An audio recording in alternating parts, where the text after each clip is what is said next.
Kinabahan ng sobra ang TV host actress na si Kim Chiyo matapos magkaroon ng aberya ang kanyang flight, papunta sana sa Surigao del Sur.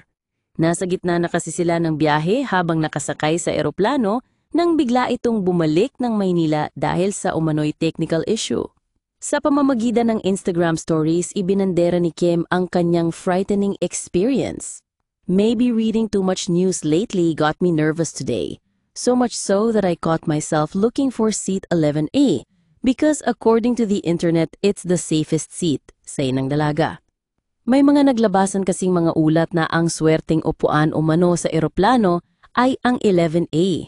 Sa nasabing seat number kasi nakaupo ang tanging survivor ng Air India plane crash noong June 12.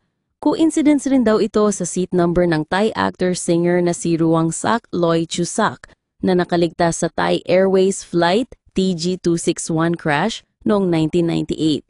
Anyway, going back sa post ni Kim, ang kwento niya, "Our flight was at 4:30 a.m. and we finally took off around 5-ish. But just minutes after takeoff, the pilot announced we had to return to Manila due to a technical issue." Pero bago pa man ang anunsyo, naramdaman na raw ni Kim na may kakaibaw nangyayari. "I tried to calm myself by sleeping it off, but when I woke up and we were still on the ground, my thoughts went wild," dagdag niya. Patuloy ng aktres, "I tried to calm myself by sleeping it off, but when I woke up and we were still on the ground, my thoughts went wild." Ani niya pa, "As we turned back mid-air, all I could do was pray.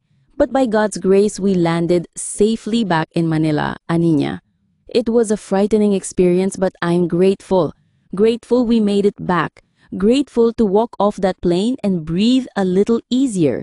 Nabanggit din ni Kim na mas naging malinaw sa kanya na yon na ang safety should never feel uncertain. Sa sumunod niyang post, tiniyak ni Kim sa fans na ligtas silang nakarating sa Mindanao kung saan dumalo sila ng ka-love team niya na si Paolo Avellino sa isang event.